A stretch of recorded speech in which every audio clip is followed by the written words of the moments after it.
বললামই তো আমি কিছু ঠিক করিনি। ইনফ্যাক্ট চেষ্টাও ছিল না, কেননা আপনি যে আছেন। এটা বললে হয়? আমার যেমন মেয়ে তোমারও তো মেয়ে হয়। আচ্ছা সমস্যা নেই, মেয়েটাকে আপনি রেখে দিন। ছেলের সময় না হয় আমি চিন্তা করে দেখব। নীলা স্বাভাবিক অর্থে কথাটা বললেও সাদিদের চোখমুখ মুহূর্তেই লালচে বর্ণে পরিণত হলো। সে নীলাকে পেছন থেকে ঘুরিয়ে সামনে আনলো। আচমকা সাদিদের এমন রক্তলাল চোখ দেখে নীলা ভয়ার্থ দৃষ্টিতে তাকিয়ে সাদিদের গালে আলতো করে হাত রেখে চিন্তাপূর্ণ মনোভাবে বলে উঠল, এ কি, আপনাকে এমন দেখাচ্ছে কেন? আমরা আর কখনো ভেবি নেব না পাখি। সাদিদের কথাটা নীলার ঠিক হজম হলো না, তাই দ্বিধাবোধ দিয়েই সে পুনরায় প্রশ্ন করল। মানে? নীলাকে যতটাই চিন্তিত দেখাচ্ছে সাদিদ ততটাই স্বাভাবিক। তার মধ্যে চিন্তার কোনো ছাপ নেই। নীলার বোঝার সুবিধার্থে সে আবারও স্পষ্ট স্বরে বলল, তোমার কোলে আলো করে আর কোনো প্রিন্স অথবা প্রিন্সেস আসবে না। আমাদের আর কোনো বাচ্চা হবে না। এসব কি বলছেন আপনি? যা শুনছো তাই। কিন্তু কেন? নীলার চোখে মুখে মারাত্মক চঞ্চলতা, যেন সাদিদের এই কথাটুকু বিন্দুমাত্র বিশ্বাসযোগ্য নয়। সাদিদ কয়েক মুহূর্ত নীরব থেকে নির্নিমেষ নীলার মুখপানে তাকিয়ে রইল। অতপর বিছানার মাঝখানে শুয়ে থাকা ঘুমন্ত রাজকন্যাটার দিকে এক পলক তাকিয়ে নীলাকে কাছে টানল। নরম আদুরে প্রিয়তমার কপালে ভালোবাসাময় আলতো চুমু দিয়ে তাকে নিচের বুকে টেনে আনল। ছোট্ট মাথাটা বক্ষ পিঞ্জরের সাথে চেপে ধরে ভরাট গলায় বলল, আমাদের কাছে একটা ফুটফুটে রাজকন্যা আছে তো, আর কিসের দরকার? অনেক কাপল তো একেবারে নিঃসন্তান থাকে, কিন্তু করুণাময় আমাদের নিঃসন্তান রাখেননি। আমাদের ঘর আলো করে প্রিন্সেস এসেছে, তাই আমরা আর বেবি নিলাম না। তাতে কি খুব ক্ষতি হবে? এসব আপনি আমার কথা ভেবে বলছেন তাই না? নীলার ঝাপসা চোখজোড়া সাদিত সযত্নে মুছে দিল। প্রিয়তমার কানের পিছনে হাত গলিয়ে দিয়ে কপালে কপাল ঠেকালো। অতপর আদর মাখা নম্র কণ্ঠে বলে উঠল, না লক্ষ্মীটি, তোমার জন্য নয়, বরং নিজের জন্য বলছি। আমাকে স্বার্থপর ভাবতে পারো, আমি অপবাদ সাদরে গ্রহণ করতে রাজি আছি। কিন্তু একবার সমস্যা হলেই যে চুপ, আর কিছু শুনতে চাই না। যা বলেছি তাই। মৃদু ধমকে নীলা চুপ করে গেল। বিপরীতে আর একটি কথাও বলল না। সাদিত প্রাণ পাখির লটকানো মুখশ্রী দেখে ছোট্ট একটা শ্বাস ফেলল, কিন্তু সে নিরুপায়। আরেকবার তাকে ওই অবস্থায় সাদিত দেখতে পারবে না। সে আর তার সৃষ্টিকর্তা জানে ওই প্রহরগুলো সাদিত কিভাবে পার করেছে। এই নিদারুণ যন্ত্রণা সহ্য করার নয়, তাই তো তার এই কঠিন সিদ্ধান্ত। অবশ্যই সিদ্ধান্তটা নিতে সাদিত বুকে পাথর বেঁধেছে, কিন্তু তবুও সে অনড়। যত কষ্টই হোক না কেন, সে প্রিয়তমা স্ত্রীকে আর ওই অবস্থায় দ্বিতীয়বার দেখতে পারবে না। সৃষ্টিকর্তা যে শেষ পর্যন্ত তার কলিজা এবং কলিজার টুকরাটাকে সুস্থভাবে সাদিদের কাছে ফিরিয়ে দিয়েছে, এটাতেই সে তৃপ্ত। আর কিছুর প্রয়োজন নেই তার। সাদিদ হালকা কেশে গলা পরিষ্কার করল। অতঃপর নীলাকে ছেড়ে দিয়ে হালকা তাড়া দিয়ে বলল, ফ্রেশ হবে না? অল্প সময়ের মধ্যে হুজুর সহ সবাই চলে আসবে, তাড়াতাড়ি করো। হুম। ছোট্ট একটা হ্যাঁবোধক শব্দ উচ্চারণ করে নীলা পাশ ফিরে চলে যেতে চাইল, কিন্তু সাদিদ পিছন থেকে নীলার কবজি টেনে ধরল। মুখটা এমন মলিন করে রাখার মানেটা কি? কই? আমি কি চোখে কম দেখি? নীলা আর কথার পিছে কথা বলল না। ধরা পড়ে গিয়েছে যে, শুধু মাথা নিচু করে বলল, আপনি একজন পারফেক্ট হাজবেন্ড হলেও আমি পারফেক্ট ওয়াইফ নই। এই জীবনে কষ্ট ব্যতীত আর কিছুই আপনাকে দিতে পারলাম না। সাদিদ এক পলক তীব্র অনুতপ্ততায় দগ্ধ নীলার থমথমে মুখশ্রীতে নজর দিল। নীলার এহেন কথাই তার রাগে মাথা ফেটে যাবার অবস্থা, কিন্তু এই অবস্থায় সে কোনোভাবেই নীলার সাথে রাগ দেখিয়ে কথা বলতে ইচ্ছুক নয়। তাই কোমরে হাত ধরে মাথা নুইয়ে বড় বড় কয়েকটা শ্বাস টেনে নিজের মধ্যেকার অগ্নি লাভাটাকে দমন করার চেষ্টা করল। অতপর এক হ্যাচকা টানে নীলাকে বুকে এনে ফেলল। 7 দিন কেটে গেলেও আচমকা এমন টান পড়াতে সেলাইয়ে ব্যথা অনুভব করলো। চোখমুখ কুঁচকে সাদিতের দিকে জিজ্ঞাসা সূচক চাহনিতে তাকাতেই সাদিত অতি দ্রুত প্রিয়তমার অধর যুগল নিচের মধ্য নিয়ে নিল। স্থান সময় ভুলে পরম আবেশে দুইচোরা ঠোঁটের উষ্ণ ভালোবাসা চলতে লাগলো। 1 মিনিট 2 মিনিট, অবশেষে ঠিক কত মিনিট পর সাদিত তাকে ছাড়ল এটার হিসাব রাখা দায়। কেবল ঘন নিঃশ্বাসের শব্দগুলোই বলে দিতে পারবে এর দীর্ঘ সময়কাল। নীলা এখনও মাথা নুইয়ে হাঁপিয়ে যাচ্ছে। ঘন ঘন শ্বাস টেনে সাদিতের দিকে তাকাতেই তার প্রবল নেশালো চোখজোড়ার সম্মুখীন হলো। সাদিত এগিয়ে আসলো। নীলার মুখটা আজলা ভরে ধরে নেশালো চোখে কয়েক পলক স্থির তাকিয়ে রইল। অতপর আবারও আলতো করে প্রিয়তমার রক্তলাল ঠোঁট জোড়াতে উষ্ণ চুমু খেলো। ঠোঁটের কোণে ঠোঁট লাগিয়েই ঘন পুরুষালী স্বরে বলল, তোমার সাহস দেখে আমি অবাক হই নীলাঞ্জনা। এত সাহস তুমি কোথায় পাও? আমার প্রাণ পাখির গায়ে এত বড় অপবাদ দেওয়ার আগে একটিবার আমার কথা ভাবলে না? আমি কিন্তু এইসব মেনে নেব না। সাদিত থামল।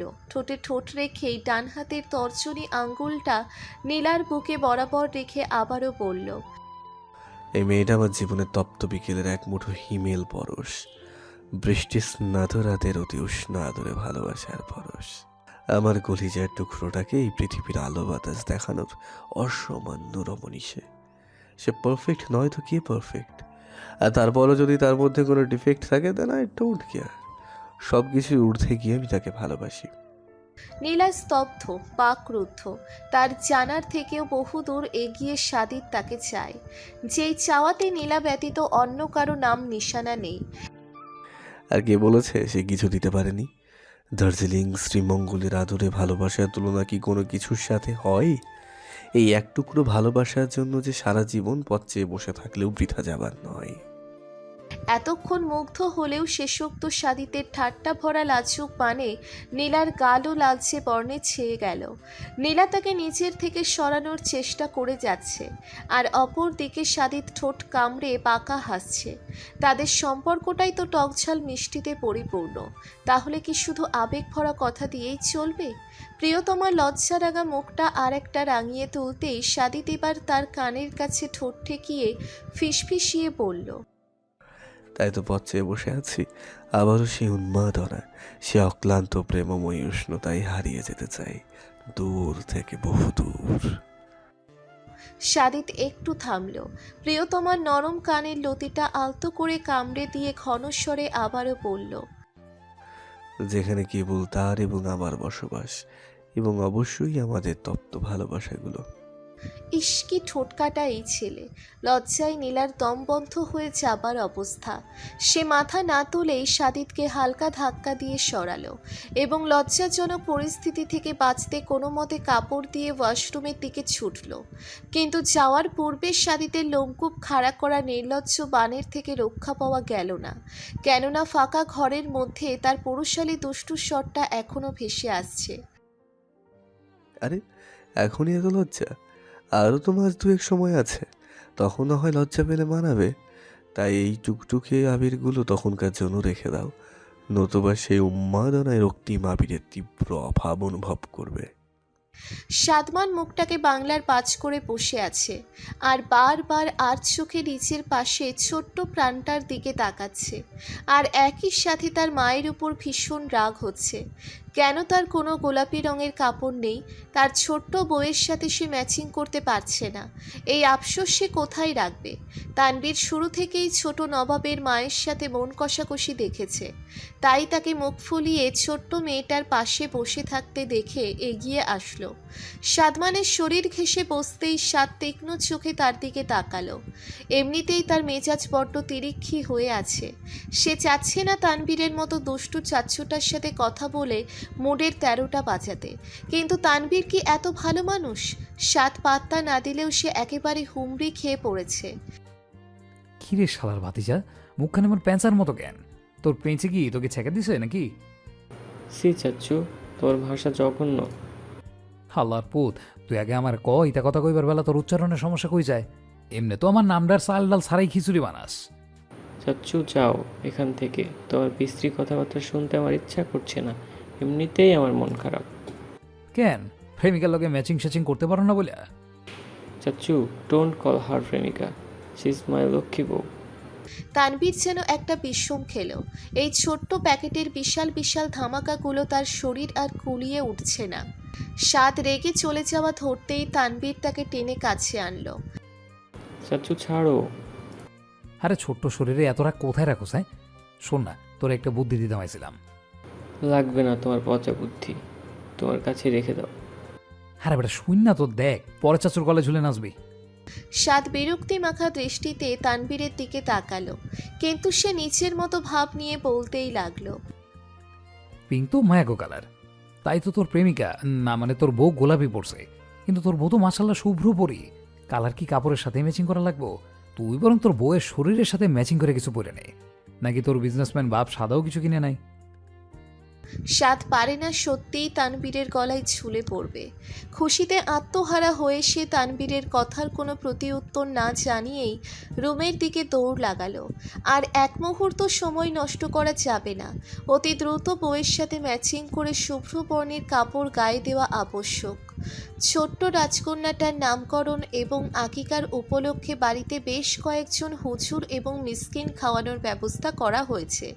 সেই সাথে ঢাকার কয়েকটা বড় বড় এতিমখানাতেও খাবারের ব্যবস্থা এবং এতিম বাচ্চাদের যাবতীয় দরকারি জিনিসপত্রের ব্যবস্থা সাদিত নিজে করেছে। সৃষ্টিকর্তা তার ঘরে যেই আলো পাঠিয়েছেন সে হিসেবে এসব যেন অতি তুচ্ছ। সারা জীবন করে গেলেও এই ঋণ শোধ করার মতো নয়। অতপর তাদের সকলের খাওয়া দাওয়ার পর একান্ত কাছের মানুষগুলোর খাওয়ার পর্ব শেষ করলো। বরাবরের মতনই এইটুকু সময় পিচ্চিকে 24 ঘন্টা রক্ষাকারী দায়িত্বশীল ব্যক্তি হিসেবে সাদমান তার পাশে উপস্থিত ছিল। এক মুহূর্ত যেন এই ছোট্ট মেয়েকে ছাড়া তার চলে না। নিধি হাজার বকলেও সেসব তার কানে ঢোকে না। তার এক কথা, তার বউ ছোট, সে দেখে না রাখলে কে দেখবে? আজকাল নাকি শহরে বকাটে ছেলে পেলে বেড়ে গিয়েছে, সে টিভিতে দেখেছে এসব, তাই নজরদারি আরও জোরদার। পিচ্ছি বউকে নিয়ে কোনোভাবেই রিস্ক নেওয়া যাবে না। ভাবা চাই এসব? বউ যার এখনও ডাইপার পরে সেই বউকে নিয়ে বকাটিরা কি তার ন্যাপি চেঞ্জ করবে? সবাই আবারও এক দফা হাসাহাসি করলো, কিন্তু সাদমান ভাবলে শীল, এসব তার গায়ে মাখালে চলবে না বস। ছোট্ট বউ তার ভীষণ গুরু দায়িত্ব। সাদি, এবার তো নামকরণটা করা দরকার, সব তো শেষ হলো। বাবা, আমিও সেটাই ভাবছি। তা জিজু কি নাম ঠিক করলেন শুনি? আমার তো আর দশ হয়েছে না। তোর কোনটাতে ধৈর্য আছে? সব কিছুতেই তো অধৈর্যের বস্তা। আপনি আবারও শুরু করেছেন? আমি কিন্তু চলে যাব। জায়গা তোর কি আমি ডরাই? এই চুপ, আমার মেয়ের পিছনে লাগলে তোর খবর আছে। মেয়ে বাইয়া ছেলে বুলে গেলা, তুমি তো ভীষণ আপডেট মার্কা মাদার। শায়লা রহমান আবারও দুষ্টুটার কান মলা দিল। পা দিছিলে একটা, এবার বলতো সাদি কি নাম ঠিক করলি? আমার ছোট্ট দাদুমণিটার জন্য বাবা কি নাম ঠিক করেছে সেটা আমরাও জানতে চাই। সাদিত এক পলক নীলার দিকে তাকালো। সে মেয়েকে কোলে নিয়ে সাদিতের মুখপানে তাকিয়ে মৃদু হাসছে। সাদিত মেয়ে আর মেয়ের মায়ের দিকে এগিয়ে গেল। নীলা সোফায় বসা ছিল। সাদিত সবার সামনেই হাঁটু গেড়ে মেঝেতে বসল। অতপর মায়ের কোলে থাকা নিজের আদুরে অংশটার কপালে বাবার স্নেহময় দীর্ঘ চুমু পড়ল। নিয়ানা, নীলা মুচকি হাসল। প্রশ্নের পূর্বেই প্রিয়তমার ভালো লাগাটা সাদিত বুঝে নিল। অতপর সাদিত নিজেও মৃদু হাসল। মেয়ের ছোট্ট হাতটা নিজের শক্তপোক্ত মুঠিতে নিয়ে আদরের স্বরে বলল, প্রিন্সেস। পাকনা মেয়ে বাবার এক ডাকেই চোখ বড় বড় করে সাদিতের দিকে তাকালো। সাদিত মুখে হাসি নিয়েই বলল, আমার প্রিন্সেসের নাম পছন্দ হয়েছে? মেয়ের ঠোঁটের কোণে মন ভোলানো হাসি। অতি খুশিতে সাদিতের চোখটা নিমেষেই ঝাপসা হয়ে গেল। নীলার কোল থেকে সাবধানে মেয়েকে নিচের বুকে নিয়ে ছোট্ট মুখটাতে অগণিত স্নেহের উষ্ণ পরশ দিল। মেয়ে নিজেও বাবার মুখটা ছোট্ট হাতে ধরার চেষ্টা করছে। বাবা মেয়ের এমন হৃদয়স্পর্শী দৃশ্য দেখে উপস্থিত সবার চোখজোড়াও ম্লান হলো। অতপর সম্মানিত হুজুরগণেরা ছোট্ট মেয়েটার জন্য দোয়া করলেন। উপস্থিত সবাইও সেই দোয়ায় মন থেকে সামিল হলো। তাহলে রাজকন্যার পুরো নাম কি হলো? নীলা শান্তির কথায় সাদিতের দিকে তাকালো। সাদিত এক দৃষ্টিতে নীলার দিকেই তাকিয়ে রয়েছে। সাদিতের স্থির দৃষ্টি এটাই বলে দিচ্ছে এবার তোমার পালা। নীলাও পিছু হাঁটল না। বাবার কোলে থাকা রাজকন্যাটাকে মায়ের তরফ থেকে কোমল আদর দিয়ে বলে উঠল, নিয়ানা বিনতে সাদিত। সূর্যোদয় মানেই মানব জীবনকে স্নিগ্ধতায় পরিপূর্ণতায় ছুঁয়ে দেওয়ার জন্য প্রকৃতির এক নিয়মবদ্ধ পরিকল্পনা। রোজ একই সাথে মানব সভ্যতার মুখের রুচিতে বিতৃষ্ণা নামক অরুচি প্রকাশ পেলেও প্রকৃতির এই ডেইলি রুটিনের নিয়মবদ্ধতায় আমাদের কখনোই হাসফাস লাগে না। সাদিদের জন্যে তো আজকের নতুন সকালটা আরও তৃপ্তিময়, আরও প্রশান্তি ছুঁয়ে যাওয়া হিমেল বায়ু। সে এক দৃষ্টিতে তার জীবনের সুখের তরির সাথে আষ্টে পৃষ্ঠে জড়িয়ে থাকা নিষ্পাপ এই দুটি মানবীর দিকে তাকিয়ে রইল, যার মধ্যে বিদ্যমান নিজের একান্ত ব্যক্তিগত এক রূপসী রমণী এবং তারই রূপের সমন্বয়ে সৃষ্টি এক অনবদ্য নিষ্পাপ প্রাণ। থাই গ্লাসের আলো নিবারক ক্ষমতা ছাপিয়ে সকালের উষ্ণ কিরণ ছোট মুখটাই এসে পড়তেই তার কপালে ছোট্ট দুইটা ভাঁজ পড়ল। মুখটা অপ্রত্যাশিতভাবে অনেকটাই বিরক্তি মাখা হয়ে উঠল।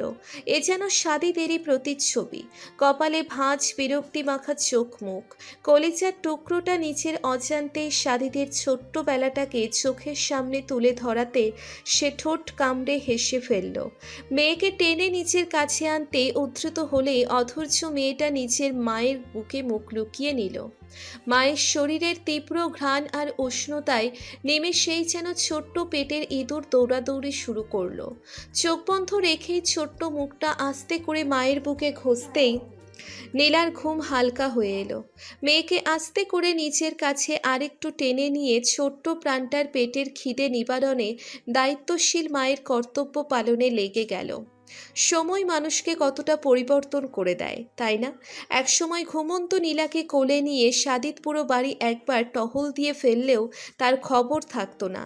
আর সেই নীলাই নাকি এখন মেয়ের আলতো পরশে গাঢ় ঘুম থেকে জেগে যায়, সেটাও রাতে এতবার ঘুম ভাঙার পরও। মাতৃত্বে মেয়েদের কতটাই না পরিবর্তন করিয়ে দেয়। বাবার আদরের দুলালি তখন নিজের অংশের কাছে দায়িত্বশীল মা, যেই মা হাজারো কষ্ট বুকে চেপে সন্তানের মুখে হাসি দেখতে চায়, তাতে বাবার আদরের অবুঝ প্রিন্সেস হয়ে থাকার সময় কোথায়? নীলা ঘুমন্ত চোখেই মেয়ের মাথায় আলতো করে ঠোঁট যুগল ছুঁয়ে দিল। হঠাৎ সামনে চোখ পড়তেই সাদিতকে এমন করে এক দৃষ্টিতে তাকিয়ে থাকতে দেখে কিছুটা ভড়কে গেল, কিন্তু পর মুহূর্তেই নিজেকে সামলে নিয়ে তার উদ্দেশ্যে প্রশ্ন করল, কখন উঠেছেন? সাদিত নিঃশব্দে মৃদু হাসল। অতপর বাম হাতের উপর নিজের শরীরের ভর দিয়ে নীলার দিকে এগিয়ে আসলো। মুখটা নামিয়ে আলতো করে প্রিয়তমার কপালের মাঝখানে দীর্ঘ সময় নিয়ে ভালোবাসার একটা দীর্ঘ চুম্বন দিল। ডান হাতে তুলতুলে গরম গালটাতে হাত বুলিয়ে নম্র স্বরে বলল, যখন আমার রাজ্যের রানী আর রাজকন্যা নিজেদের আদরে ভালোবাসা বিলিয়ে দিতে ব্যস্ত ছিল। নীলা মাথা নুইয়ে লাজুক হাসল। অতপর সাদিতের চোখের দিকে মোহাচ্ছন্নের মতো তাকিয়ে থেকেই মেয়ের মাথায় আলতো করে হাত বুলিয়ে দিতে লাগলো। সাদিত তার চোখে চোখ রেখে কয়েকটা মুহূর্ত নিরাপত্তায় অতিবাহিত করল। অতপর মৃদু হেসে ঠোঁট কামড়ে ধরল। দুষ্টু স্বরে নীলার কানের কাছে মুখ নিয়ে ফের বলল, আদর আদর পাই। নীলার যে কি হলো, মুহূর্তেই গালগুলো রক্ত জবার ন্যায় টুকটুকে লালচে হলো। আলতো করে ধাক্কা দিয়ে সাদিতকে সরিয়ে নিচু স্বরে বিড়বিড় করলো, অসভ্য একটা। নীলার মুখে এতবার এই শব্দটা শুনেছে যে সাদিতের এটা মুখস্থ প্রায়, তাই তো নিঃশব্দে তার ঠোঁট নাড়ানো দেখে সে বুঝে ফেলল। এত ভদ্রভাবে থেকেও এমন অপবাদ? আপনি ভদ্র? নতুবা কি বলো, আমি কি অভদ্রের কাজ করেছি? লাস্ট কবে ইন্টিমেট হয়েছে মনে আছে তোমার? সেই শ্রীমঙ্গলের রাতের পর তো ভালোভাবে কাছে আসা হলো না, শুধু মাঝে মধ্যে যে কয়েকটা শুকনো চুমুটুমু, যেগুলো তো আজকাল নিব্বিড় অহরহ খায়। আর কি করেছে আমি বলো? নীলার কান দিয়ে যেন গরম ধোঁয়া বের হচ্ছে, লজ্জায় তার পায়ের পাতা পর্যন্ত কাঁপছে। আর সেখানে এই নির্লজ্জ ছেলে বলে কিনা সে কি করেছে, তাকে কেন এই অসভ্যের ট্যাগ দেওয়া হলো? এটাও কি মানা চাই? অসভ্যের ক্লাসের হেডমাস্টার এসে যদি জিজ্ঞেস করে তাকে কিসের যোগ্যতায় এই উচ্চতর পদবি দেওয়া হলো, এটার কি কোনো উত্তর আছে? নীলাকে এমন ফ্যাল করে তাকিয়ে থাকতে দেখে সাদিত আবারও বলে উঠল, বলো কি করেছি আমি? দোহাই লাগে চুপ যান। আপনি ফেরেস্তা নিষ্পাপ। আপনি হয়েছে, এবার শান্তি? মন থেকে বলছো? আমার একটাই মন। না, তারপরও তো বলা যায় না। নীলা চোখ বাঁকিয়ে তাকাতেই সাদিত এতক্ষণের হাসি আর ধরে রাখতে পারল না, শব্দ করেই হেসে ফেলল, যার দরুন মেয়ে মায়ের বুক থেকে মুখ তুলে শব্দের উৎসের দিকে তাকালো। বাবার মুখটা দেখতেই তার ছোট্ট মুখে মৃদু মিষ্টি হাসির রেখা প্রকাশ পেল। সাদিত আদরের টুকরোটার একদম কাছে গেল, মাথা নিচু করে নরম কাপড় দিয়ে এঁটো মুখটা মুছিয়ে দিল, অতপর ছোট্ট কপালটাতে আদরের চুমু খেলো। মেয়েকে বুকের সাথে আগলে নিয়ে নীলার দিকে তাকালো, প্রশান্তির গরম নিঃশ্বাস ফেলে বলল, পাখি, আমি কিভাবে তোমার এই ঋণ শোধ করব? ইস, আপনিও না, এসব কেন? না বলুক, আমি বলবো। হাজারবার একই কথার পুনরাবৃত্তি করব, তবুও যদি ঋণের ভার একটু হালকা হয়। নীলা আর প্রতি উত্তর করল না, কেবল আলতো হাতে সাদিতের কপালের চুলগুলো সরিয়ে দিল। দুইজনেই আবারও নিঃশব্দের চোখাচোখির প্রেমে মজল। মা বাবা নিজেদের প্রেমে এতই বিভোর যে পিচ্ছি মেয়ে যে জাগ্রত সেদিকে তাদের খেয়াল নেই। দুইজনের ধ্যান তখন ভাঙল যখন মেয়ে নিচু গলায় হাঁচি দিল। সাদিত নীলা দুজনেই মেয়ের মুখের দিকে তাকালো। ছোট্ট হাতগুলো দিয়ে সে তখন নাকের উপর থেকে বাবার উন্মুক্ত বুকের বক্ষরোম সরাতে ব্যস্ত। নীলা তা দেখে ফিক করে হেসে ফেলল। সাদিত চোখ রাঙিয়ে তাকাতেই সে দ্রুত ঠোঁটের উপর আঙ্গুল চেপে ধরল। সাদিত মেয়েকে দুইজনের মাঝখানে আস্তে করে শুইয়ে দিল। মেয়ের ছোট্ট শরীরটাকে আলতো করে জড়িয়ে নিয়ে বলল, আমার আম্মাটা। অতপর বাপ মেয়ে নিজেদের খুনসুটিতে লেগে গেল। নীলা এক দৃষ্টিতে এই মধুময় দৃশ্য দেখল। তাদের আপাতত কারো দিকে খেয়াল নেই। নীলা যেন নিঃসন্দেহে তাদের মধ্যে তৃতীয় ব্যক্তির ভূমিকা পালন করছে, কিন্তু তাতে নীলার বিন্দু মাত্র আফসোস নেই, বরং সে তৃপ্ত, ভীষণ আনন্দিত। ঠক ঠক ঠক দরজার মৃদু আওয়াজে সাদিত নীলা দুইজনেই শব্দের উৎসের দিকে তাকালো। নীলা মাথা উঁচিয়ে দেয়াল ঘড়ি দেখল, কেবলমাত্র সকাল হয়েছে। এত সকালে তাদের দরজায় কে? পারতপক্ষে এই বাড়ির কেউই খুব বেশি প্রয়োজন ছাড়া এত সকালে কারো দরজায় আসে না। এতদিনে নীলা তাদের এই অভ্যেসটার সাথে ভালোভাবেই পরিচিত। তার উপর আবার ছোট্ট পিচ্ছিটা এখন আছে, ডাকার তো আরও চান্স নেই তাহলে। কিন্তু সাদিত এত সব নিয়ে ভাবল না, কেবল শব্দের উৎসটার দিকে মনোযোগী হলো। অতপর ধীরে ধীরে তার ঠোঁটের কোণ প্রসারিত হলো। সে মেয়ের গালে আলতো করে আঙ্গুল বুলিয়ে হাসি চেপে বলল, যাও গিয়ে দরজা খোলো, মেয়ে জামাই এসছে তো। মানে? আরে স্বাদ এসেছে। নীলা চোখ বাঁকিয়ে তার দিকে তাকালো।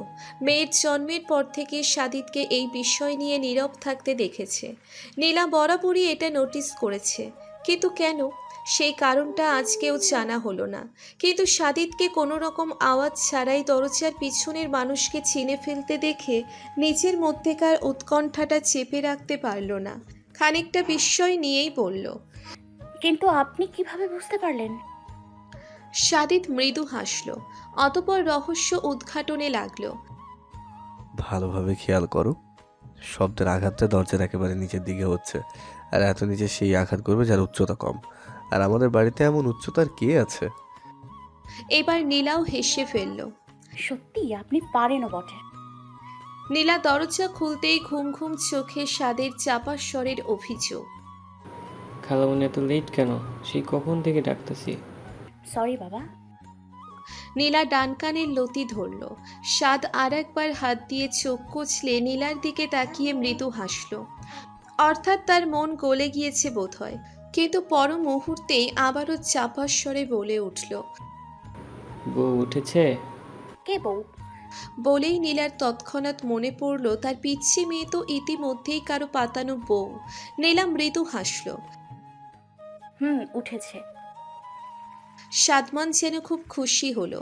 সে নিজেই নীলাকে সাইড কাটিয়ে ফাঁক দিয়ে চলে আসলো। নিজেই দরজাটা চাপিয়ে দিয়ে গলা নামিয়ে বলল, মায়ের চোখে ফাঁকি দিয়ে এসেছি, প্লিজ বলো না। নীলা দ্রুত হ্যাঁ বোধক মাথা নাড়ালো। হাসি পেটে চেপে রাখতে ভীষণ কষ্ট হচ্ছে, কিন্তু এই মুহূর্তে স্বাদের সামনে হাসলে তার রেগে যাবার মারাত্মক সম্ভাবনা, তাই না হাসাই শ্রেয়। স্বাদ ছোট্ট ছোট্ট পা ফেলে সামনে এগিয়ে গেল। স্বাদের যে পাশে শুয়ে আছে তার অপর পাশের ফাঁকা জায়গা দিয়ে বিছানায় উঠল। ছোট্ট মেয়েটার দিকে তাকিয়ে মৃদু হাসল এবং কণ্ঠে বিস্ময় মায়া দিয়ে সাদিদের দিকে পারমিশন নিল। বউকে ধরি। একটুখানি পিচ্ছি ছেলেই যেন ইতিমধ্যে ছোট্ট প্রাণটার উপর সাদিদের আধিপত্য বুঝে গিয়েছে, তাই সাদিদ হালকা হেসে উত্তর দিল। ধরো। সাদমান খুব খুশি মনে ছোট্ট নিয়ানার বাম হাতটা আলতো করে নিজের মুঠিতে নিল। একটু জড়িয়ে ধরি। আচ্ছা। সাদ এবার পূর্বেকার চেয়ে দ্বিগুণ খুশি হলো। ছোট্ট নিয়ানাকে পারে না তার ছোট্ট বুকের মধ্যে ঢুকিয়ে দিতে। অপরদিকে নিয়ানা ইতিমধ্যে লালচে ঠোঁটগুলো ফুলিয়ে বাবার দিকে তাকিয়ে আছে। চোখগুলোও হালকা ঝাপসা, মানে যে কোনো মুহূর্তে নোনা জলের আনাগোনার তীব্র সম্ভাবনা। বউকে একটা চুমু খাই। সাদমান আবারও হাসি মুখে হ্যাবোধক উত্তরের অপেক্ষায় সাদিদের মুখপানে তাকিয়ে রয়েছে। আর মেয়ে তো এখন যেন কেঁদেই ফেলবে। সাদিদ পড়েছে মহা বিপদে, না এদিকে যাবে না ওদিকে। নীলা পাশে দাঁড়িয়ে মিটিমিটি হাসছে। সাদিদের চোখ তার উপর পড়তেই সে চোখ রাঙানি দিল। তাকে এমন বিপদের মধ্যে দেখে হাসা হচ্ছে। নীলা কোনোভাবে মুখ চেপে ধরল। এদের কাণ্ডে কোনো দিক না জানি তার পেট ফেটে যায়। বাবা, চুমু না দিলে হয় না? একটা চুমু খেলে কি হবে? মানে ছোট্ট মানুষ তো, দাঁত ব্রাশ করেনি। তাহলে দাঁত ব্রাশ করিয়ে দাও। মানে সাদ তার বউকে চুমু খেয়েই ছাড়বে। সাদি তো নিরুপায়।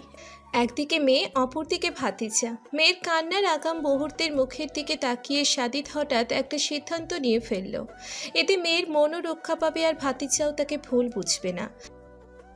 ছোট্ট মানুষের তো দাঁত থাকে না বাবা। তাহলে তো আরো ভালো, এবার চুমু দেই। তুমি বরং তাকে জিজ্ঞেস করো যাকে চুমু খেতে চাও। মানে চাচ্ছু? প্রিন্সেসকেই জিজ্ঞেস করো। বউ তো কথা বলতে পারে না। সেটাও ঠিক। তাহলে কথা বলা অব্দি অপেক্ষা করলে কেমন হয়? সেটা তো অনেক দূর, আমি এতদিন অপেক্ষা করতে পারবো না, এখনই চুমু খাবো। বলতে দেরি নেই আর তার চুমু খেতে দেরি নেই। সাদিত নীলা দুজনেই স্তব্ধ। এই পিচ্ছিগুলোর ব্রেইন তো দেখা যাচ্ছে সুপার ফাস্ট। সাদের চোখে মুখে বিজয়ের হাসি। ছোট্ট নিয়ানা ফুলে ওঠা ঠোঁট আরও ফুলিয়ে দিল। পাতলা ঠোঁটগুলো তীর তীর করে কাঁপছে। সাদ এতক্ষণ হাসি মুখে থাকলেও নিয়ানার মুখ এমন অন্ধকার করে রাখতে দেখে তার হাসি মুখটা নিমেষেই চুপসে গেল এবং ধীরে ধীরে তাতে বিরক্তির স্পষ্ট আভাস ফুটে উঠল। ছোট্ট সাদ এটা বুঝে উঠতে পারে না তার আদরে এই পিচ্ছির সমস্যা কোথায়। এমনিতে তো বেশ ভালোই হাসি খুশি থাকে, কেবলমাত্র সে কাছে আসলেই তার যত মারাত্মক মারাত্মক পচা সমস্যা দেখা যায়। চাচ্ছু, তোমার মেয়ে এমন কেন? কেমন বাবা? আমি কাছে আসলেই এমন ঠোঁট ফুলিয়ে ফেলে। এসব কিন্তু আমার একেবারে পছন্দ নয়, আমি এসব টলারেট করব না। খালামণি, মেয়েকে সময় থাকতে বুঝিয়ে দাও। ছোট্ট মুখটা রাগের তোপে হালকা লালচে হয়ে গিয়েছে। সাদমান রাগ নিয়েই বিছানা থেকে নেমে গেল। ছোট্ট পাগুলো দ্রুত চালিয়ে দরজার দিকে এগিয়ে গেল। অতঃপর রাগ নিয়েই একবার পিছনে ফিরে তাকালো। লালচে মুখে বিড়বিড় করলো, পচাবো একটা, একবার বিয়েটা হোক তারপরে সে শোধ তুলবো। বলেই সে হনহনিয়ে রুম থেকে বের হলো। তার কথাটা অবশ্য উপস্থিত কারো কানেই পৌঁছতে পারল না। সাদিত নীলা কেবল তার গমন পথের দিকে তাকিয়ে রইল। তারা হাসবে নাকি অন্য কিছু করবে সেটা বুঝে উঠতে পারল না। সাদিত মুখ ঘুরিয়ে মেয়ের দিকে তাকালো। ছোট্ট মেয়েটা অভিমানে মুখ ফিরিয়ে নিয়েছে। তখন কেন বাবা থাকতে ওই বেয়াদবটা তার সাথে অসভ্যতামি করলো সে এটাই বুঝে উঠতে পারছে না। সে বাবার সাথে মিষ্টি অভিমান করেছে। যতক্ষণ অভিমানের সমতুল্য প্রাপ্তি ফিরে পাচ্ছে ততক্ষণেই অভিমান বহাল থাকবে। সাদিত মাথায় হাত দিয়ে বিছানায় বসে পড়ল। একটুখানি ছেলে মেয়েগুলোর রাগ অভিমান সাদিদের ঠিক হজম হচ্ছে না। মেয়ের বাবা। আপনার মেয়েকে কি বুঝবো? নীলা সাদিতের উন্মুক্ত কাঁধে হাত রেখে প্রশ্নটা করল। তার মুখে চাপা হাসি। সাদিত এক পলক নীলার দিকে তাকালো। অতপর একসময় সেও মাথা চুলকে ঠোঁট কামড়ে হেসে ফেলল। সকালের নাস্তায় সবাই একসাথে ডাইনিং টেবিলে বসেছে। সবাই বলতে সবাই, তাদের মধ্যে পিচ্ছি নিয়ানা পর্যন্ত বাদ যায়নি। সাদিত নীলাকে মেয়েসহ উপরের রুমেই থাকতে বলেছিল, কিন্তু নীলা নিজেই জোর খাটিয়ে নিচে নেমে এলো। রুমে থাকতে আর কত ভালো লাগে। বেশি অনিচ্ছা প্রকাশ করাতে সাদিত আর জোর করেনি। মেয়েকে নিজের কোলে নিয়ে নীলাকে আস্তে আস্তে সিঁড়ি বেয়ে নামতে সাহায্য করেছে। এখন সেই পিচ্ছি মেয়েটা দাদির কোলে আদর খাচ্ছে। শায়লা রহমান নিজেই নাতনিকে তার কোলে নিয়েছেন এবং নীলাকে সবার সাথে নাস্তা করতে বলেছেন। নীলা বারণ করতেই তাকে এক ধমক দিয়ে টেবিলে বসিয়েছে। সবাই নাস্তা করছে আর নিজেদের মধ্যে টুকটাক গল্প করছে, কিন্তু একমাত্র সাদমানি খাবার প্লেটের থেকে সামনে বেশি তাকাচ্ছে আর বারবারই বিড়বিড় করে কী সব বলে যাচ্ছে। নিধির আচমকা স্বাদের প্লেটে নজর পড়তেই সে বলল, কি হয়েছে বাবা? কিছু যে খাচ্ছ না? নাস্তা মজা হয়নি? না মা, এমনি, এই তো খাচ্ছি। নিধি ছেলের ঘন চুলগুলোতে আলতো করে হাত বুলিয়ে দিল। সাদমান ব্রেডে ছোট্ট একটা কামড় দিয়ে আবারও পিছিয়ে নিয়ানার দিকে তাকালো। সে অনবরত দাদির কোলে হাত নাড়িয়ে খেলে যাচ্ছে, মুখটাও হাসি খুশি। খুব খুশি না? বেয়াদব মেয়ে একটা। দাদুরা বলে স্বামী সোহাগী হও, এই মেয়েকে বলতে হবে স্বামী বেহাগী হও। বেয়াদব, প্রচণ্ড বেয়াদব মেয়ে। কি হলো দাদুভাই, আবারও কি চিন্তা করো? নাস্তা ঠান্ডা হয়ে যাচ্ছে তো। খাচ্ছি তো দাদুমণি। সাদ আবারও এক পলক পিছিয়ে নিয়ানার দিকে অগ্নিচক্ষু নিক্ষেপ করে খাবারের প্লেটে হাত দিল। অপর দিকে পিছিয়ে নিয়ানার নিঃশব্দের বাক্যগুলো যদি সাদমানের কান পর্যন্ত যেত, তাহলে নিচের নামে এত উল্টোপাল্টা ভদ্র ভাষায় গালাগাল শুনে মুহূর্তেই হয়তো তেড়ে ফুঁড়ে আসলো। কিন্তু ভাগ্যিস পিচ্ছিদের মন্দ ভাষাগুলো নিঃশব্দের হয়। মা, ওকে আমার কাছে দিন। আপনি একবার নাস্তাটা করে ফেলুন। শায়লা রহমান এবার আর দ্বিরুক্তি করল না, চুপচাপ নিয়ানাকে নীলার কাছে দিয়ে দিল। সাদিত উপরে যেতে নিতেই নীলা পিছনে ছুটল। তুমি কোথায় যাও? ওপরে। কোনো দরকার নেই, একটু পরেই আবার টই টই করে নিচে নামবে, তার থেকে বরং নিচেই থাকো। এমন করেন কেন? প্লিজ যাই। সাদিত ছোট্ট একটা হতাশাজনক শ্বাস ফেলল। মানুষকে কিভাবে ইমোশনালি ব্ল্যাকমেইল করতে হয় সেটা এই মা মেয়ের থেকে শিক্ষা নেওয়া উচিত। দুষ্টু মেয়ে একটা। নীলা মাথা নুইয়ে হেসে ফেলল। সাদিত সাবধানে তাকে নিয়ে উপরে গেল। মেয়েটা তার কোলেই রইল। প্রিন্সেসকে ধরো, আমি রেডি হব। নীলা মেয়েকে কোলে নিতেই সাদিত অফিসিয়াল জামাকাপড় নিয়ে ওয়াশরুমে গেল, কিন্তু বেরিয়ে আসতেই সে কিছুটা অবাক হলো। মেয়েকে বিছানায় শুইয়ে রেখে নীলা তার লেদার ব্যাগ, ওয়ালেট, ঘড়ি সব একে একে বিছানায় সাজিয়ে রেখেছে।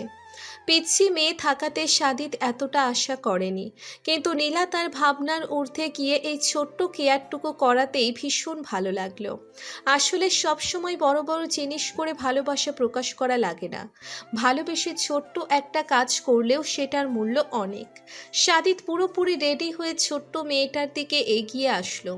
নিচু হয়ে নরম গালগুলোতে স্নেহময় আদর দিল। বাবাই যাই। নিমেষেই যেন মেয়ের মুখের মিষ্টি হাসিটাও উধাও হয়ে গেল। সাদিত অসহায় কণ্ঠে নীলার দিকে প্রশ্ন ছুড়ে দিল। এমন করে যাবো কিভাবে? আপনিও না পিচ্ছি মেয়ে, আপনার তার কথায় উঠবেন বসবেন নাকি? আয় পাখি, আমার মেয়েকে ইনসাল্ট করছো নাকি? খবরদার, তার বাবাই কিন্তু শুনছে। নীলার চক্ষু প্রায় অক্ষি কোটর থেকে বেরিয়ে আসার উপক্রম। সে এতক্ষণ কার হয়ে কথা বলছিল? একেই বোধহয় বলে যার জন্যে চুরি করলাম সেই বলে চোর। নীলা কিছুটা খ্যাপা স্বরেই প্রতি উত্তর করল। আপনাদের বাপ মেয়ের এসব ফালতু ঝামেলার মধ্যে আমি নেই। খবরদার, যদি আমাকে এসবে টেনেছেন তো। নীলা হন হনিয়ে ড্রেসিং টেবিলের সামনে গিয়ে দাঁড়ালো। মিনিট দুয়েক অযথায় জিনিসপত্র এখান থেকে সেখানে করলো। রাগ নয়, বরং বাপ বেটিকে একটা উচিত শিক্ষা না দিলে আর হচ্ছে না। বারবার তারা নিজেদের সাথে মন কষাকষি করবে এবং নীলাকে আনবে সমস্যা সমাধানের জন্য, কিন্তু পরে হয় কি, তাদের মন কষাকষি সব মিটে গিয়ে নীলাকে ভিলেন বানিয়ে ছেড়ে দেয়। এসব মানা যায়? আম্মা, তোমার রাগিলা আম্মা যে আরো রাগে গিয়েছে, কিভাবে রাগ কমায়?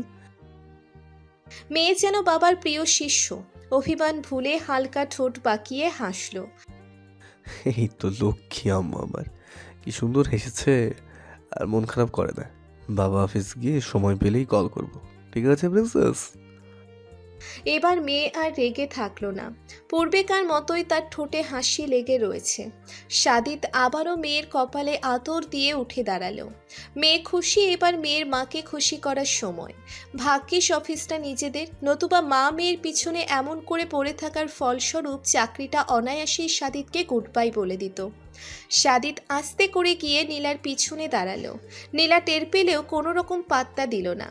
সাদিত কিছু মুহূর্ত নীরব থেকে পেছন থেকে নীলার পেট জড়িয়ে ধরল। এখানে কি শরণ বলছি, আপনাদের বাপ মেয়ের এমন সময়ে অসময়ে আদিক্ষেতায় আমি নেই। তুমি তো বড্ড হিংসুটে বউ, আমার পিচ্ছি মেয়েটাকে পর্যন্ত হিংসে করা শুরু করে দিয়েছো। নীলা কটমট চাহনি নিয়ে সাদিতের মুখের দিকে ঘাড় ঘুরিয়ে তাকালো, কিন্তু সাদিতের মুখে দুষ্টু হাসি দেখতেই কনুই দিয়ে তার পেটে খোঁচা দিল। সাদিত নিচু স্বরে হেসে ফেলল। ইস, বউটা দিন দিন মারকুটে হয়ে যাচ্ছে। নীলা আবারও ছোটার জন্য দাপাদাপি শুরু করতেই সাদিত আলতো করে তার কানের নিচে ঠোঁট ছুঁয়ে দিল। ব্যাস, মেয়ে কুপোকাত। সাদিত দাঁত দিয়ে ঠোঁট কামড়ে ধরল। পেছন ফিরে বিছানার দিকে তাকাতেই মেয়েকে হাত নাড়িয়ে খেলতে দেখল। সুযোগ যেহেতু আছে তাই রিস্ক একটা নেওয়াই যায়। সাদিত নীলার পাশ কাটিয়ে সামনে চলে আসলো, অতপর আলতো করে তাকে কোলে তুলে নিল। আরে কি করেন? সাদিত তার কথাকে পাত্তা দিল না। তাদের রুমটা বেশ বড়, তাই মেয়ের দৃষ্টির বাহিরে নিয়ে নীলাকে কোল থেকে নামালো। ক্যাবিনেটের পাশে নীলাকে ঠেস দিয়ে দাঁড় করাতেই তার আবারও ছটফট শুরু। আমি তো কিছুই বুঝতে পারছি না, এসবের মানে কি? রাগ কমেছে? রাগ কখন করলাম?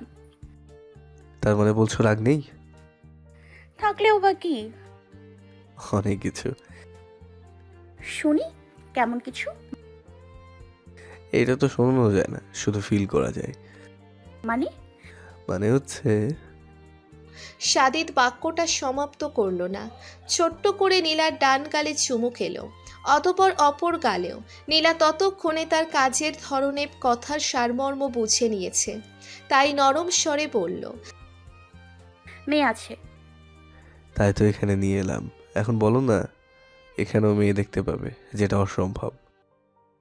অফিসের জন্য লেট হচ্ছে না? হচ্ছে তো, তাই তুমি আর লেট না করালেই হয়। জানতো সবসময় দুষ্টুমি। বরকে এমন শুকনো মুখে অফিস পাঠিয়ে দেবে? এত নিষ্ঠুর তুমি? নীলা মেকি রাগ নিয়ে তাকালো, কিন্তু মোটেও সেটা ধরে রাখতে পারল না। ফিক করে হেসে ফেলল। সাদিত তার গালের পিছনে হাত গলিয়ে ঝুঁকে আসলো, আলতো করে কোমল ঠোঁটে নিচের পুরুষালী ঠোঁট চেপে ধরল। বার কয়েক ছোট্ট ছোট্ট চুমু খেয়ে ছেড়ে দেবার সময় শব্দ করে একটা আদুরে চুমু খেলো। অতপর ভেজা ঠোঁটে প্রিয়তমার কপালে আলতো করে ভালোবাসাময় স্পর্শ আঁকল। অফিস ব্যাগটা নিয়ে দরজায় দাঁড়িয়ে দুষ্টু কণ্ঠে বলে উঠল, চাইলে অনুভবের সাথে সাথে শব্দও শোনা যায়। সে বেরিয়ে গেল। নীলা সেদিকে তাকিয়ে মুচকি হাসল। অতপর সর্বদা তার গমন পথের দিকে তাকিয়ে যেই প্রার্থনাটা করে আজকেও করতে ভুলল না। হে করুণাময়, তাকে দেখো, সব বিপদ আপদ থেকে তাকে রক্ষা করো। সকালের পর থেকে দুপুর অবধি সাদিতের আর মুখদর্শন পাওয়া গেল না, এমনকি ছোট করে আদুরে কণ্ঠের একটা ডাকও না। এতদিন নীলা সহ তাদের পিচ্ছি সোনামণিটাকে ঘিরেই সাদিতের 24 ঘন্টা কেটেছে। ইম্পর্টেন্ট কাজ থাকলেও নীলা আর বেবির জন্য স্কিপ করে গিয়েছে, যার দরুন তার এখন শান্তিপূর্ণভাবে শ্বাস ফেলার অবকাশ নেই। তাই শূন্যতা বুকে ঝাপটে নিয়েই নীলা নিজের কাজগুলো সামলাতে ব্যস্ত থাকলো।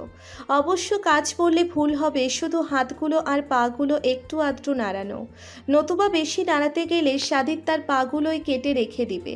আপাতত সেলাই শুকনো পর্যন্ত তার সকল প্রকার আজাইরা কাজকর্ম সাদিত নিষিদ্ধ ঘোষণা করেছে। তারই সাথে নিধি, শায়লা, রহমানও একযোগ হয়ে সমর্থন জানিয়েছে। তাই সেখানে নীলার হাজার বিরক্তি এসে জমা হলেও কিছু করার নেই।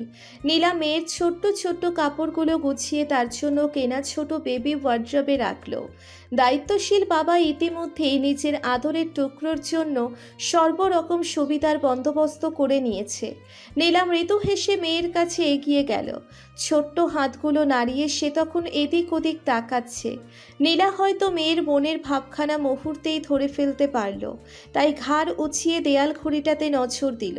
দুপুর 1:30 বাজতে চলেছে। এখনো পর্যন্ত সাদিদের সাথে একটিবারের জন্যেও কথা হলো না। কাজে ব্যস্ত আছে বিধায় নীলাও তাকে আর বিরক্ত করল না। ছোট মেয়েটা রুমে থাকতে থাকতে বিরক্ত হচ্ছে ভেবে নীলা তাকে কোলে নিয়ে বারান্দায় আসলো। দুপুরের কড়া রৌদ্রের উত্তাপে সেখানেও টিকে থাকা গেল না। অন্যথায় রুম থেকে বেরিয়ে পাশের রুমে গেল, কেননা সাদিদের কড়া বারণ উপেক্ষা করে সে সিঁড়ি বেয়ে নিচে নামবার সাহস কুলিয়ে উঠতে পারেনি। সাদ তখন মা বাবার রুমে হন্তদন্ত হয়ে কি যেন খুঁজতে ব্যস্ত। নীলা মেয়েকে ভালোভাবে ধরে ভিড়ানো দরজাটা পুরোপুরি খুলে দিল। আকস্মিক আওয়াজে সাদ পিছনে ফিরে তাকালো। নীলাকে দেখে যতটাই না স্বাভাবিক ছিল, তার কোলে পিচ্ছি নিয়ানাকে দেখে ততটাই যেন অপ্রস্তুত হয়ে পড়ল। তড়িঘড়ি করেই পড়ল, খালামণি তুমি এখানে? এই তো তোমার বোনকে নিয়ে একটু হাঁটাহাঁটি করছিলাম। ছোট অপ্রস্তুত মুখটাতে সেই মুহূর্তে রাজ্যের বিরক্তি দেখা গেল। বিরক্তিকর মনটা আপন মনেই বিড়বিড় করল। I hate this word. কি বলো বাবা, শুনি না তো। তোমাদের না বারণ করলাম আমার সামনে বোন শব্দটা উচ্চারণ করবে না। আবার করলে আমি এই শব্দ যেখানে নেই সেখানে চলে যাব। ফর্সা মুখটা যেন রাগ বিরক্তির সংমিশ্রণে তেতে উঠেছে। নীলা খানিকটা থমকালো, অতপর ভরকানো স্বরেই বলে উঠল, রাগ করে না বাবা, খালামণি আর বলছি না, কিচ্ছুটি বলছি না। নীলা বিস্মিতপূর্ণ মুখশ্রী নিয়েই যাওয়ার জন্য সামনে পা বাড়ালো, কিন্তু পিছন থেকে সাদের এতক্ষণের রাগ ভুলে খানিকটা নিচু গলায় বেরিয়ে যাওয়া স্বর শুনে থেমে গেল। কি হয়েছে বাবা? সাদ আর চোখে নীলার কোলে ছোট্ট তুলতুলে শরীরটার দিকে তাকালো। সে আবারও যেন বিব্রত হয়ে পড়ল। তার গালগুলো হঠাৎ এমন গরম লাগছে যেন। আর চোখে একবার এসির দিকেও তাকালো। 23 ডিগ্রি সেন্টিগ্রেড এসির টেম্পারেচারে রুমের বর্তমান অবস্থা বেশ হিমশীতল। তারপরও সাদের মনে হচ্ছে ছোট শরীর বেয়ে তার অঝরে ঘাম ঝরছে। নিজের শরীরের হঠাৎ এমন পরিবর্তনে সে আরও বিব্রত বোধ করতে লাগলো। তোমার মেয়ের কান চেপে ধরো, একটা কথা বলবো। আজ বোধহয় অবাক হবার দিবস, নতুবা থমকে গিয়ে ভরকে যাবার প্রহর, নতুবা নীলা বারংবার এমন পরিস্থিতিতে পড়বে কেন? নীলা এক পলক নিজের বুকের সাথে লেপ্টে থাকা ছোট্ট নিয়ানার দিকে তাকালো। সে বরাবরের মতোই ছোট হাতগুলো নাড়িয়ে মায়ের পরিহিত কাপড় নিয়ে খেলতে ব্যস্ত। এই পিচ্ছির কানে কেন ধরবে? সে এমন আজব প্রশ্নের উত্তর খুঁজে পেল না। অবশেষে কণ্ঠে আকাশসম বিস্ময় নিয়েই সে পাল্টা প্রশ্ন করল, কেন বাবা? আগে ধরো, নতুবা বলছি না। বউয়ের শোনা বারণ, এসব ওর কান অবধি যাওয়া সম্পূর্ণ নিষেধ। ছোট্ট মানুষের এমন পাকা কথায় নীলা চারপরনাই অবাক হলো, কিন্তু সেটা নিজের মতো চেপে রেখে বিছানায় বসে ছোট্ট কানের উপর আলতো করে হাত রাখলো। মেয়ে অসন্তুষ্ট নজরে তার দিকে তাকালো, অর্থাৎ বিষয়টা তার একদমই পছন্দ হয়নি। সেই বাদর ছেলের বাদরামি কথাবার্তা মা কেন শুনবে? নীলা মেয়ের দিকে তাকিয়ে জোরপূর্বক মেকি হাসলো। মাঝে মাঝে সে নিজেই বোঝে না যুগ এত ফাস্ট কিভাবে চলছে। ধরেছো? হ্যাঁ বাবা, ধরেছি। এবার অন্ততপক্ষে বলো। সাদবান তবুও উকিঝুঁকি দিয়ে শিওর হলো।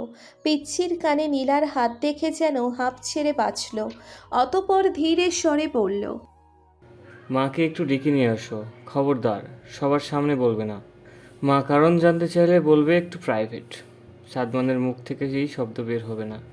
মা যেন স্বয়ং এসে আমার প্রাইভেট খবর দেখে যায়। নীলার কপালে ছোট্ট দুইটা ভাঁজ পড়ল। এই পিচ্ছি ছেলেপুলেগুলো নির্ঘাত একদিন তার মাথা খেয়ে নিবে। আমাকে বললে সমস্যা কি? প্রথমে ভেবেছিলাম বলবো, কিন্তু এখন রিস্ক নিতে চায় না। তোমার বেয়াদব মেয়ে যদি আমার প্রাইভেট কথা আড়ি পেতে শুনে নেয়, তখন তখন কি হবে? তাই আমি মোটেও রিস্ক নেব না। তাহলে এতক্ষণ দাঁড়া করিয়ে ভাষণ ছাড়লি কেন? নীলা ক্ষেপে গিয়েছে, আর সেইটার বহিঃপ্রকাশ হিসেবে সাদমানকে তুই বলে সম্বোধন করেছে। এটা তাদের খালা ভাগিনার আদরের সম্পর্ক। যখন পরিস্থিতি অনুকূল থাকে তখন আপনি পর্যন্ত চলে যায়, আর যখন প্রতিকূল তখন তুই যেতেও তার সময় লাগে না। অনেক দিন টিভিতে ভাষণ দেখে প্র্যাকটিস করেছি, তাই আজকে তোমার উপর একটু অ্যাপ্লাই করলাম। তোরই বাদরামি। ফর গডস সেক খালামণি, মাকে একটু ডাক দাও, আমি আর পারছি না। সাদমান এবার জিন্সের 3/4 প্যান্ট ধরেই লাফালাফি শুরু করেছে। নীলার এবার সম্পূর্ণ বিষয়টা নজরে আসলো। এতক্ষণ সাদমান চেয়ারের আড়ালে দাঁড়িয়েছিল বিধায় প্রাথমিক বিষয়টা সে আজ করতে পারেনি, কিন্তু এবার ঘটনা বুঝে আসতেই তার বেশ হাসি পেল। কিন্তু ভুলেও এই কাজ করা যাবে না, নতুবা ভূমিকম্প হবার তীব্র সম্ভাবনা। তাই সে মুখ চেপে শুধু বলল, বেশি নড়াচড়া করিস না, যেভাবে লাফাচ্ছিস আমি আপনিকে ডেকে নিয়ে আসছি। নীলা কথা বলে সেখানে আর এক মুহূর্ত দাঁড়ালো না। সিঁড়ির উপর থেকেই নিধির উদ্দেশ্যে হাত ছাড়ল। ছোট্ট নিয়ানাকে নিয়ে সিঁড়ি বেয়ে নিচে যাওয়া তার জন্য সম্পূর্ণ বারণ, নতুবা ভালো করতে গিয়ে হিতে নীলার গর্দানও যেতে পারে। অসভ্য পুরুষদের মতিগতি বোঝা বড় দায়। প্রথম রৌদ্রদীপ্ত দ্বীপ্রহরের সমাপ্তি ঘটল। একে একে রক্তিম সূর্য পশ্চিম আকাশে হেলে পড়ার সময় ঘনিয়ে এলো। আর তখনই বহু প্রত্যাশিত মানুষটির দুদণ্ড সময় হলো। ফোনের রিংটোন প্রথমবার বেজে উঠতেই নীলা দ্রুত রিসিভ করলো। আসসালামু আলাইকুম। ওয়ালাইকুম আসসালাম। কি করা হচ্ছে? আমাদের কথা পরে, আগে আপনি বলেন লাঞ্চ করেছেন কিনা? আমার মেসেজের রিপ্লাই এলো না কেন? বনের অপর পাশে সাদিদের নিচু গলায় হাসির আওয়াজ পাওয়া গেল। সে হাসি চেপেই ধীরে সুস্থে গম্ভীর পুরুষালী কণ্ঠে বলে উঠল, সরি লোকেটি, সারাদিন ভীষণ ব্যস্ত ছিলাম, আর সবেমাত্রই তোমার মেসেজটা চোখে পড়লো, আর মাত্রই কল করলাম। সরি বলতে হবে না, আমি জানি তো, এজন্যই কল দিয়ে বিরক্ত করিনি। এখন কিন্তু মার পড়বে। তুমি কল দিলে আমি বিরক্ত হব, সেটা তোমাকে কে বললো? ফোনের এই পাশ এবার নীলাও হেসে ফেলল। বিছানার মাঝখানে সাদা জামা পরিহিত শুভ্র পরীটাকে তার দিকে এক দৃষ্টিতে তাকিয়ে থাকতে দেখে তার ঠোঁটের কোণ আরো বিস্তৃত হলো। মেয়ে যে বাবার প্রিয় শিষ্য সেটা আর বলার অপেক্ষা রাখে না। নীলা তার নরম গালে আদুরে হাত বুলিয়ে বলল, আচ্ছা দিয়েন, কিন্তু এবার তাড়াতাড়ি লাঞ্চটা করেন, নতুবা সেটা একেবারে ডিনারে পরিণত হবে। আচ্ছা করব, কিন্তু আগে বলো আমার প্রিন্সেসটা কি করে? প্রিন্সেস তার বাবাকে খোঁজে। নীলার রাশভারী কণ্ঠস্বর। সাদিত মাথা চুলকে দাঁত দিয়ে ঠোঁট কামড়ে মৃদু হাসল। অপর পাশ থেকে এই সুমধুর মিষ্টি কণ্ঠে নীলাও ফিক করে হেসে ফেলল। মেয়েকে একটু দেখাও তো, আমি ভিডিও কল দিচ্ছি। আচ্ছা। সাদিত ফোন কাটতে গিয়েও আচমকা থেমে গেল এবং তড়িৎ গতিতে বলল, শোনো শোনো, আমার মেয়ে ছোট, তুমি ল্যাপটপ অন করো, ফোনেও চোখের সমস্যা হবে। আর শোনো, মেয়েকে কিন্তু স্ক্রিনের থেকে দূরে রাখবে, আমি দূর থেকেই তাকে দেখবো। সাদিতের গলা বোধহয় শুকিয়ে এলো। এক নিঃশ্বাসে সব কথা বলে সে দম নিল। নীলার মুখের চাপা হাসিটা এখনো বিদ্যমান।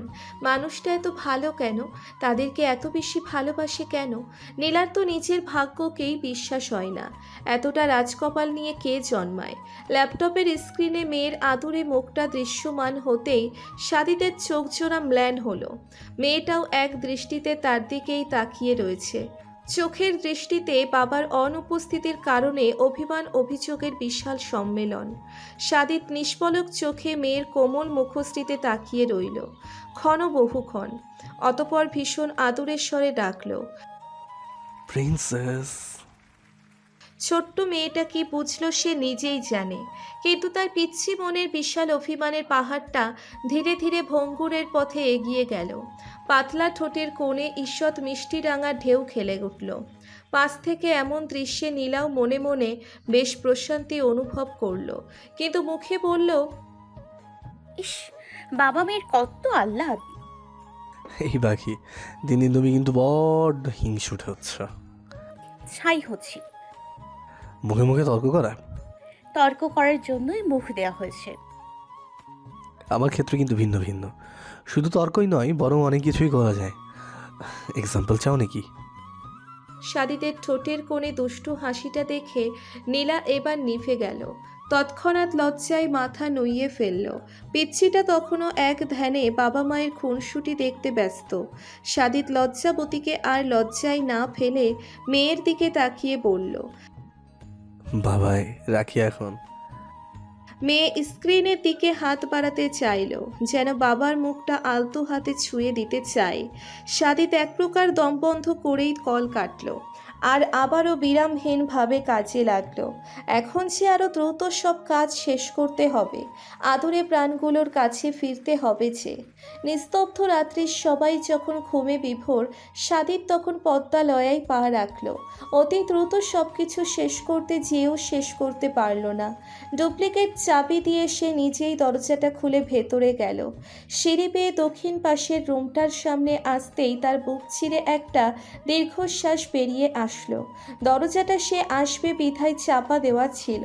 সাদিত হালকা করে ধাক্কা দিয়ে এক প্রকার বিনা শব্দেই ঘরে প্রবেশ করলো। নীলচে আলোয় বিছানায় ঘুমন্ত দুই মানবীকে দেখেই তার ঠোঁটের কোণে মলিন হাসি ফুটে উঠল। অফিসিয়াল জামাকাপড় নিয়েই সে ওয়াশরুমে ঢুকে গেল। একেবারে শাওয়ার শেষে ওয়াশরুম থেকে বেরিয়ে আসতেই কিছুটা অবাক হলো, কেননা নীলা ততক্ষণে ঘুম ঘুম চোখে বিছানায় হেলান দিয়ে বসেছে। ঘরের মৃদু নীলচে আলোর সাথে এখন বেড সাইড টেবিলের ডান পাশের টেবিল ল্যাম্পটাও জ্বালানো, যার দরুন প্রিয়তমা স্ত্রীর মুখটা সেই আলোতে অনেকটাই দৃশ্যমান। সাদির তোয়ালে দিয়ে ভেজা চুল মুছতে মুছতেই এগিয়ে আসলো। উঠে পড়লে যে? এমনি ঘুম ভেঙে গেল। আপনি আমাকে ডাকেননি কেন? সাদিত তার প্রশ্নের প্রতি উত্তর দিল না, বরং ভেজা তোয়ালেটা চেয়ারের উপর মেলে দিয়ে নীলার কাছে এগিয়ে আসলো। নিচু হয়ে নীলার মাথায় সময় নিয়ে নিজের পুরুষালী রুক্ষ ঠোঁটগুলো ছুঁয়ে রাখল। নীলাও তার কাজে বাধা দিল না, নিঃশব্দে নিঃসংকোচে স্বামীর একান্ত ভালোবাসা উপভোগ করল। সাদিত তাকে ছেড়ে নিজেই টেবিল ল্যাম্পটা অফ করে দিয়ে ঘরটাকে নীলচে আলো অন্ধকারে ডুবিয়ে রাখল। অতঃপর নীলার অপর পাশে গিয়ে ঘুমন্ত মেয়ের ছোট্ট শরীরটাকে নিজের সাথে আঁকড়ে নিয়ে চোখ বন্ধ করল। নীলা এতক্ষণ কেবল নিঃশব্দে সাদিতকে দেখল, কিচ্ছুটি বলল না, কেননা ওয়াশরুম থেকে বেরিয়ে আসার পরপরই নীলা তার ক্লান্ত মুখে মলিন হাসিটা খেয়াল করেছে। সাদিত যেহেতু নিজে কিছু বলেনি, তাই নীলাও তাকে ঘাঁটতে গেল না। বলার হলে সাদিত নিজেই তাকে বলবে, এতটুকু বিশ্বাস তো নীলার তাকে চোখ বন্ধ করেই হয়। তাই কেবল কোমল হাতটা প্রিয়তমের ভেজা চুলে গলিয়ে দিল, খুবই যত্নের সাথে কপালের চুলগুলো সরিয়ে দিতে লাগলো। নীলার স্পর্শে সাদিত তার চোখ বন্ধ করে রাখতে পারল না। এই সর্বনাশা রমণী যে তার সব কিছুতেই নিজের রাজত্ব চালায়, কষ্টটুকুও তাকে একা ভোগ করতে দেয় না, এতটাই পাষাণ সে। সাদিত অবু হয়েই মুখটা একটু উপরে তুলে নীলার চোখে চোখ রাখল, অতঃপর শান্ত সিক্ত স্বরে বলল, প্রাণ পাখি, একটু বুকে আসবে? নীলা সম্মোহনের মতো নিঃশব্দে বিছানা ছেড়ে উঠে দাঁড়ালো। অতঃপর সাদিদের পাশে গিয়ে তার ছোট্ট নরম শরীরটা বলিষ্ঠ বুকে মেলে দিল। সাদিদ কাল বিলম্ব করল না, তৎক্ষণাৎ শক্তপোক্ত হাতগুলো দিয়ে নীলাকে নিজের সাথে এক প্রকার পিষে নিল। বুকের ভেতরের ঝড়টা যেন বিপরীত কালবৈশাখীর ন্যায় অগ্নির ঝড়ের সাথে পাল্লা দিয়ে ক্রমশ দুর্বল হয়ে পড়েছে। খুব যেন প্রশান্তি। ঘুমন্ত মেয়েটা না উঠে যায়, যার দরুন সাদিত বলিষ্ঠ পুরুষালী হাতে তোলোর মতন নরম শরীরটাকে আলতোভাবে কোলে তুলে নিল। রুমের ধূসর বর্ণের ডাবল সোফাটায় প্রিয়তমের নরম শরীরটাতে তখন নিজের ভেতরকার ঝড়ের বাতাস বইতে লাগলো। আগ্রাসী কামড়ে চুমুতে নীলা তখন তীর করে কাঁপছে। সবে মাত্র গোসল করার পরও সাদিতের সিক্ত শরীর বেয়ে ঘাম ঝরতে লাগলো। সে মাথা গলিয়ে পাতলা সাদা টি শার্টটা খুলে মেঝেতে এক প্রকার ছুঁড়ে ফেলল। দক্ষ হাতে নীলার বিনুনি করা চুলগুলো মেলে দিল। অতপর পরনের খুবই মোলায়েম পাতলা জামাটাতে হাত দিল, কিন্তু এবার নীলা বাধা দিতে চাইল। দুর্বল হাতটা দিয়ে সাদিতের হাত চেপে ধরল। সাদিত একবার ঘাড় উঁচিয়ে নীলার মুখের দিকে তাকালো। হালকা নীলচে আলোতেও প্রিয়তমা রক্তিম মুখশ্রী তার নজর এড়ালো না, তাই ধরে রাখা হাতটাতে আলতো করে ঠোঁট ছুঁয়ে দিল। নীলার হাতের চাপ নিমেষেই আলগা হয়ে এলো। সাদিত ঝুঁকে এসে উন্মুক্ত গলায় মুখ গুজল। খোঁচা খোঁচা দাড়ির মৃদু ঘষায় নীলার হাতগুলো তখন সাদিতের মাথার পিছনের মসৃণ চুলগুলো টেনে ধরেছে।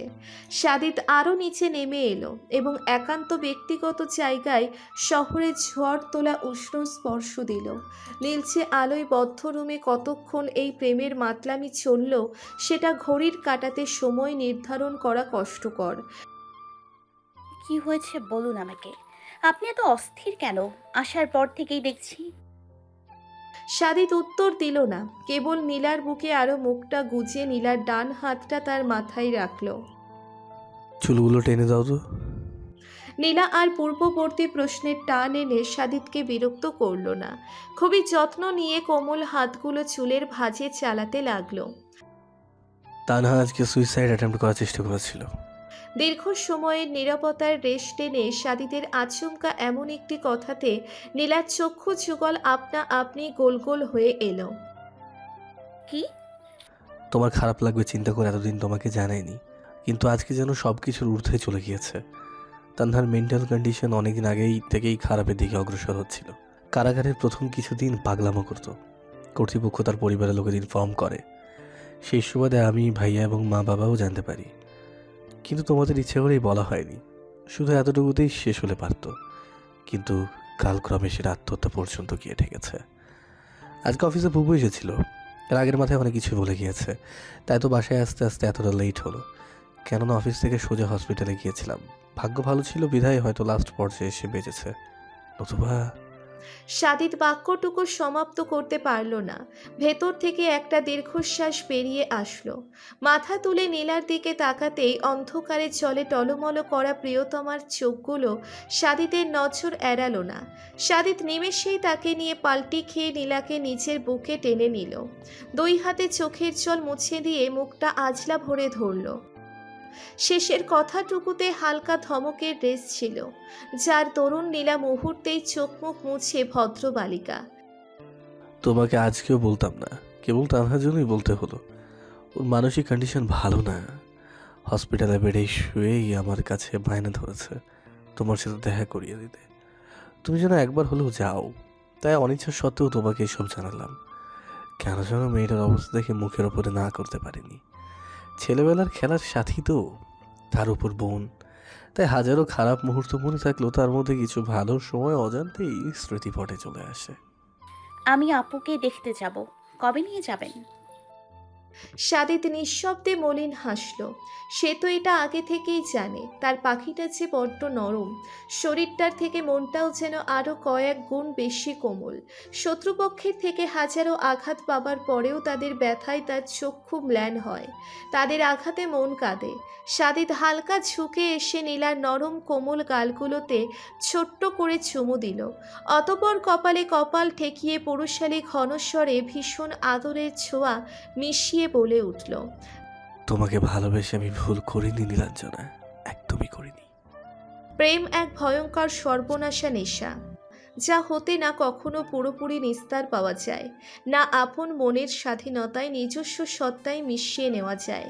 এ যেন ভাসমান এক নিদারুণ অসহ্যনীয় যন্ত্রণা। তেমনিভাবে ভালোবাসার মানুষের যন্ত্রণাগুলো বোধ হয় নিজের যন্ত্রণা। কষ্টগুলো যেন স্বেচ্ছায় এসে ভালোবাসাকে কাছে আসার আহ্বান জানায়, যা ফিরিয়ে দেওয়া অসম্ভব, একেবারেই নিজ হাতের বাহিরে যার অবস্থান। সাদিতেরও হয়েছে একই দশা। প্রিয়তমার বিষণ্ণ মুখশ্রী তার বুকে হৃদযন্ত্রটাতে ক্রমশ ঝড় তোলে। শ্বাস নেওয়া তখন কষ্টকর। গাড়ির স্টিয়ারিংয়ে হাত রেখে সাদিত আর চোখে বারবার কোমল নারীটার মলিন মুখটার দিকেই তাকাচ্ছে। তানহাকে হসপিটাল থেকে দেখে আসার পর থেকেই মেয়েটা একেবারে নীরব হয়ে রয়েছে। সাদিত যতটুকু কথা বলেছে তাতে কেবল নীলার উত্তর হ্যাঁ কিংবা নাতেই সীমাবদ্ধ ছিল। পিচ্ছি রাজকন্যাটাকে তাদের সাথে নেই। ছোট্ট মানুষ বিধায় হসপিটালের পরিবেশে নিয়ে আসা সাদিত উপযুক্ত মনে করেনি। তার কথার উপরে নীলাও তখন কোনো কথা বলেনি। মেয়েকে বাসায় রেখে তারা কিছু সময়ের জন্যেই এসেছিল। এইটুকু সময় পিচ্ছি নিয়ানা, শাইলা রহমান এবং নিধির কাছেই রয়েছে। সাদিত রাও প্রায় এসে পড়েছে। আর হয়তো 10 কিংবা 15 মিনিটের পথ বাকি। এতক্ষণ নীরব থেকে নীলাকে সময় দিলেও এবার সাদিত আর চুপ থাকলো না। গাড়ি ইউটার্ন নিতে নিতে গম্ভীর কণ্ঠে বলে উঠল। সমস্যা কি বাকি? নীরবতার আচ্ছাদন ছেদ করে আচমকা সাদিতের পুরুষালী গম্ভীর স্বরে নীলা খানিকটা হকচকিয়ে উঠল। হতভম্ব স্বরেই বলল, কি? আমি সেটা জানতে চাইছি যে সমস্যাটা কি। এইভাবে মনমরা হয়ে বসে থাকার মানেটা কি? নীলা এই প্রশ্নের উত্তর দিতে পারল না। মলিন মুখেই মাথা নিচু করে রাখল। সাদিদের রাগটা আবারও যেন মাথা চাড়া দিয়ে উঠেছে। মেয়েটা কি তাকে পুরোপুরি পাগল বানিয়ে ফেলবে নাকি?